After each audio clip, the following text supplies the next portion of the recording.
tayo ngayon sa Lipa, Batangas. Meron tayong ginagawang dito, Volkswagen, o mas kilala sa tawag na details. Ang gagawin natin ay full glass detailing. Tapos abangan natin yung iba, baka ipagawa rin ni boss sa atin. Kasama itong mga details na to. Kasama yung yung Mustang doon, yung parang kay Vin Diesel. Yun ang gagawin natin for today. Kaya panoorin to itong video namin to.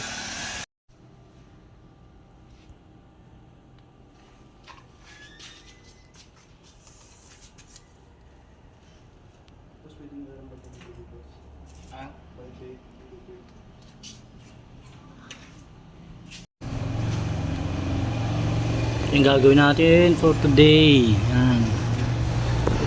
Today, vintage car na Beetles.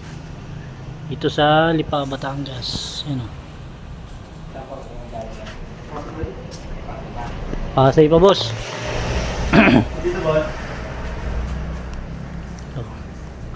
Labong salamin. Yung gagawin natin dito sa Lipa, Batangas. Yan o. Ano, labo.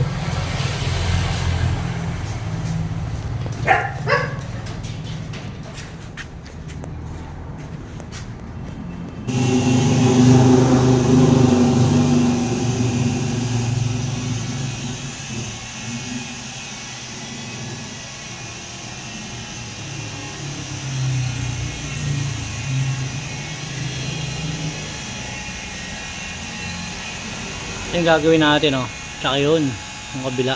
Antayin natin si boss bago natin gawin yun. Pag nagustuhan ni boss, baka itong lahat nito ay ipagawa sa atin. May makikita nyo lahat yan. Kailangan ng restoration lahat ng salamin yan. Then pintura, baka pwede natin mag service tayo ng ceramic coating.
Yung charger mo pala mo? Magdo.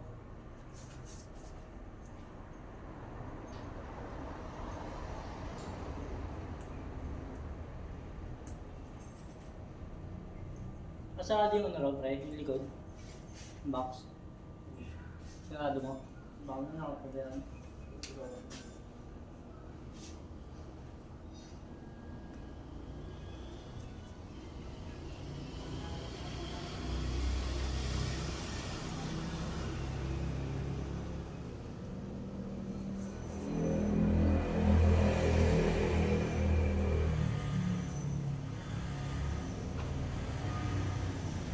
Yun, tinipan muna natin yung mga dapat tamaan ng mga ng bapping.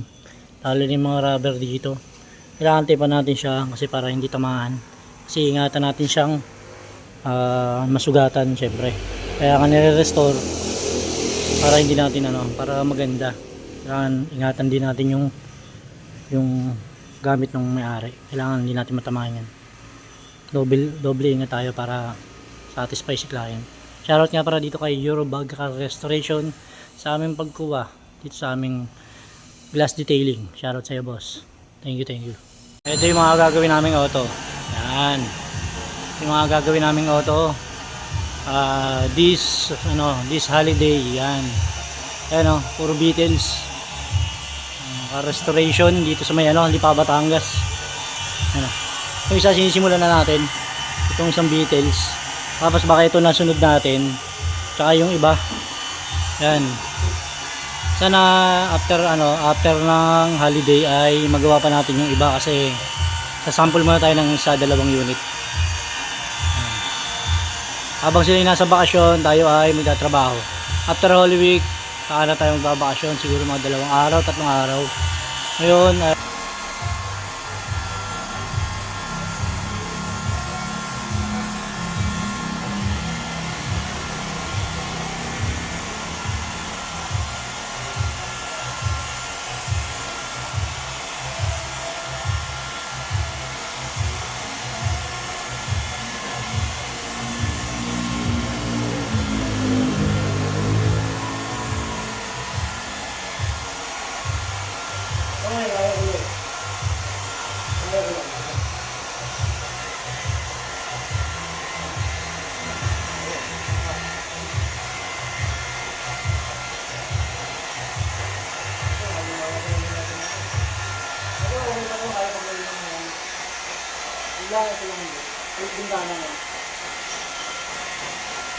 machine na hirapan din.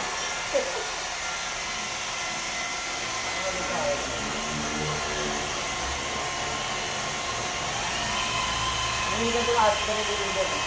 Hindi ka ito kasi ka nililibat. Wala pa. Wala pa.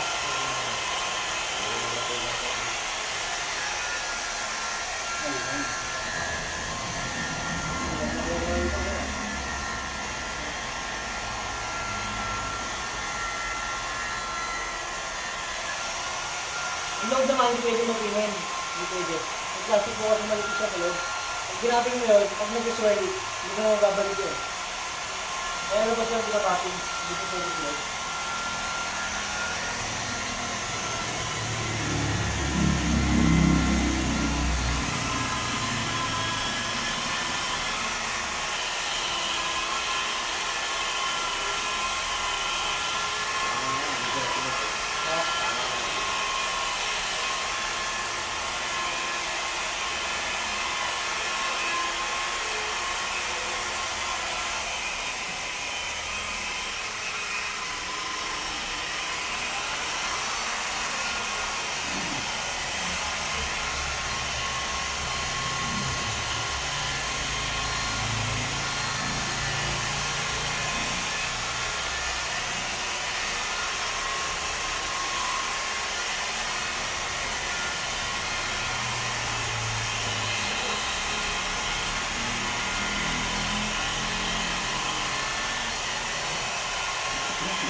After nito, marami pa tayong gagawin, no? Ito pa, oh. So, nakabang pa yung mga Beatles, oh. Hanggang dun sa likod. Ito, sa harapan, meron pa, oh. Ang pa isa, oh. Kapag successful yung gawa natin dito, sigurado, magagawa natin itong mga Beatles na to. Tsaka ibang Mustang dito na naka tenga. Ito yung before and after, oh.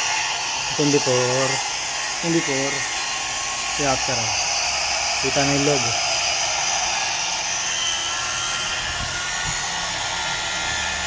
picture natin, padala natin kay boss.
Check natin, ito yung before.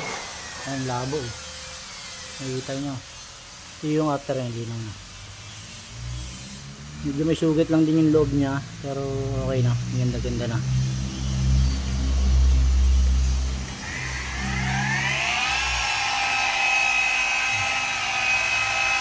Ganda na. Sa reflection ng ilaw sa board. Ganda. Ganda na.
Natin yung ginawa natin Beatles dito sa Lipa, Batangas. Yung ginawa natin ayun.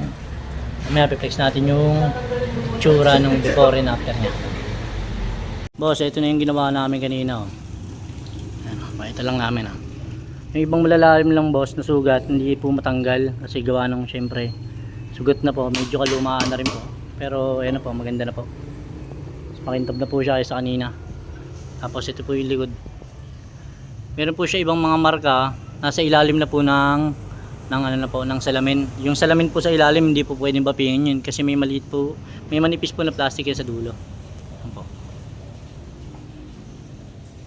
Mas malinaw na yan boss kaysa kanina. Ayan. Ano yung side panel natin boss.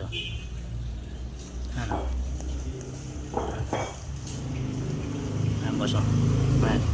Top na boss.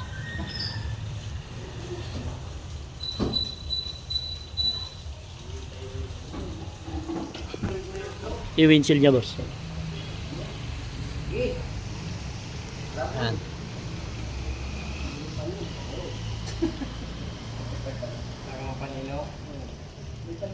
Ayan, boss. Okay na yung details. Gawa na natin yung details. Maganda to kung mapadaanan ng ceramic coating. Ito lahat to gagawin natin sana.